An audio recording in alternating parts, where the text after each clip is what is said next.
एक बात अपने जीवन में सदा उतार करें। घर में अगर तुलसी का क्यारा है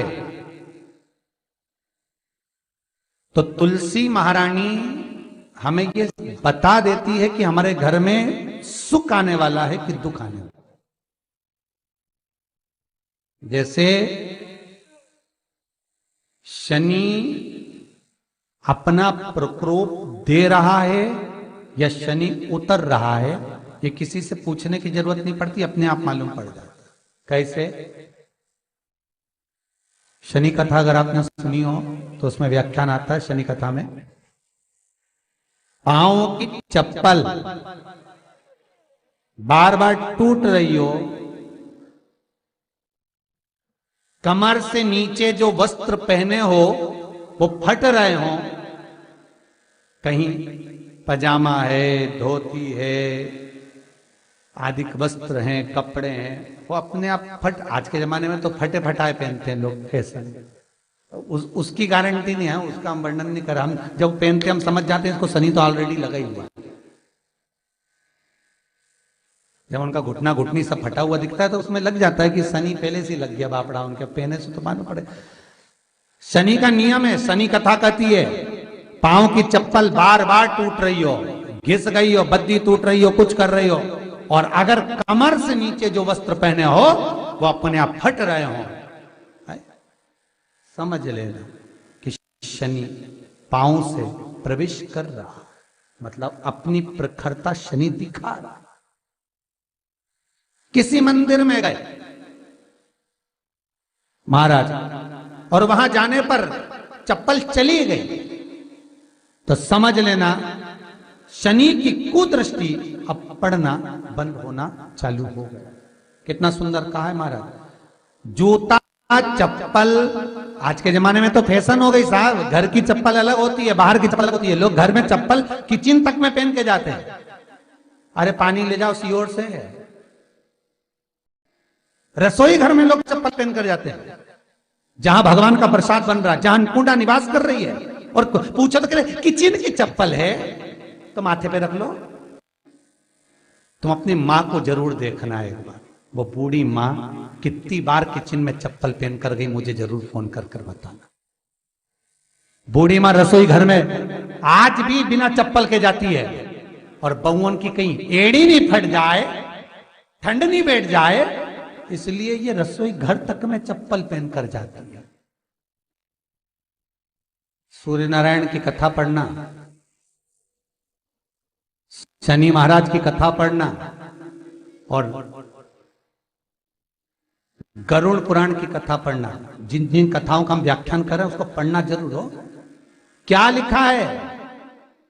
घर के अंदर जब चप्पल जाती है, रोग, बीमारी, कष्ट, तकलीफ चालू हो जाती है। तुमने चप्पल क्यों पहनी? ठंड नहीं बैठ जाए, रोग नहीं बैठ जाए। घर के अंदर उतना बढ़ गया, एक कालीन बिछा दो, एक दरी बिछा दो, मोटा आसन बिछा दो, जिस पर तुम चल लो। जरूरी है कि कई कई लोगों को तो हमने ये भी देखा कि कालीन पर भी चप्पल पहन के चलते, और ब्राह्मणों को भोजन परोस रहा है, गुरुजन को भोजन परोस रहा है, ठाकुर जी की थाली बना रहा है, ठाकुर जी का थाल लगा रहा है, तो भी चप्पल है पांव में। तेरा क्या होगा रे कालिया? क्या होगा? विचार तो करो।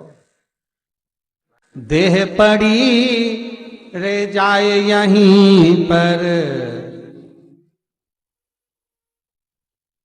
फिर कुंडल और नगीना, क्या हरि नाम नहीं तो जीना।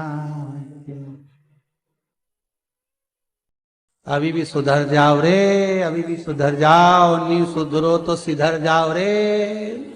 या तो सुधरो नहीं तो सिधरो, थोड़ा सुधरो। रसोई घर में अन्नपूर्णा रहती है।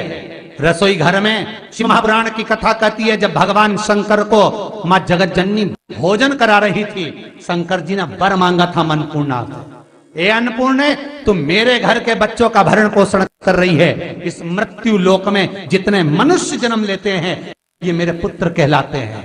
तो अन्नपूर्णा ने कहा, चिंता मत करना भोलेनाथ, जिस जगह पर एक स्त्री, बेटी, कन्या या घर की बहू या बूढ़ी मां भोजन बनाएगी, उस जगह पर मैं अन्नपूर्णा उसके शरीर में प्रवेश करूंगी। और वो रसोई घर नहीं होगा, वो मेरा और तुम्हारा मंदिर कहलाएगा।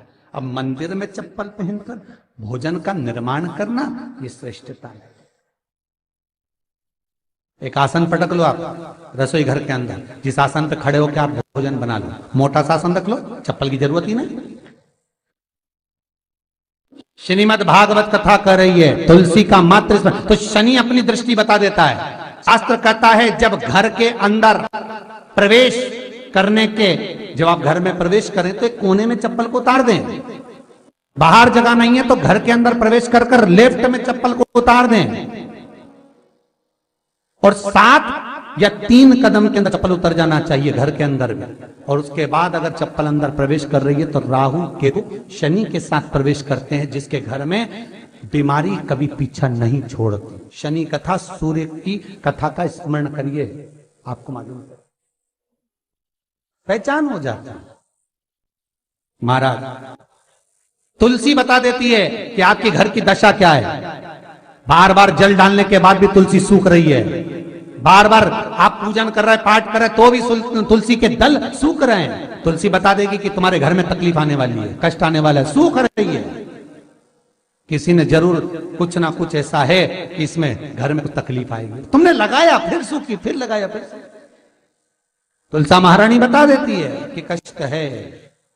और जिस गमले की तुलसा घेर घमोर हो, फलित तो हो, आनंद में हो, तो उस घर में फिर दुख नहीं आता, समृद्धि खुद बढ़ती चली। जिन शंकर भगवान को आप जल चढ़ाते हो, जिन ठाकुर जी से आप लाड लड़ाते हो, जिन भगवान कृष्ण का आप स्मरण करते हो, राधा रानी का आप नाम जाप करते हो, जिस परमात्मा का आप भजन कर रहे हो, कीर्तन कर रहे हो, नाम जाप कर रहे हो, नाम स्मरण कर रहे हो, उससे तुम्हारा एक संबंध होना चाहिए, एक रिश्तेदारी होना चाहिए। और उससे जब तुम्हारा कोई संबंध रहेगा, उससे जब तुम्हारी कोई रिश्तेदारी रहेगी,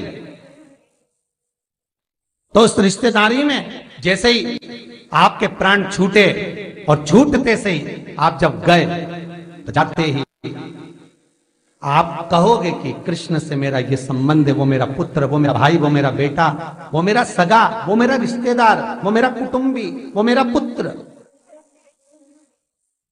जब कहोगे तो तुरंत प्रवेश हो जाए।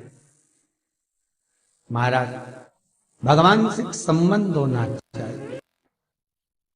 कई लोग भगवान को सवेरे से रिझाने बैठते हैं तो भगवान को बनी बनाई बात कहते हैं, ये पाठ कर लो, ये पाठ कर लो, ये पाठ कर लो, ये स्तुति कर लो, सारा बना बनाया। तुमने अपने दिल से कौन सी स्तुति गाई? तुमने अपने दिल से कौन सा भगवान को निवेदन करा, कौन सा नमन करा?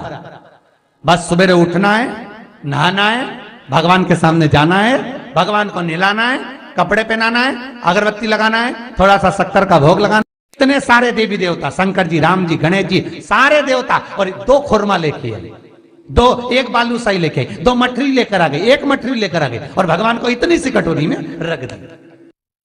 अब बोले, कई लोगों से पूछा, इतनी सी कटोरी में 1 मठरी, 1 खुरमा, और रोज मठरी खुरमा एक साथ नहीं रखती। वो तो आज दिन मठरी का भोग लगा दिया, कल खुरमे का लगाएगी, परसों गुजिया का, परसों पपड़िया का, कोई डब्बे में भरे भराए रखे, रख दिया। और 1 लड्डू रोज लगा देगी, इतना बड़ा। तो पूछा, इतना सा लड्डू और इतने सारे भगवान कैसे खाते होंगे? तो क्या भाव से।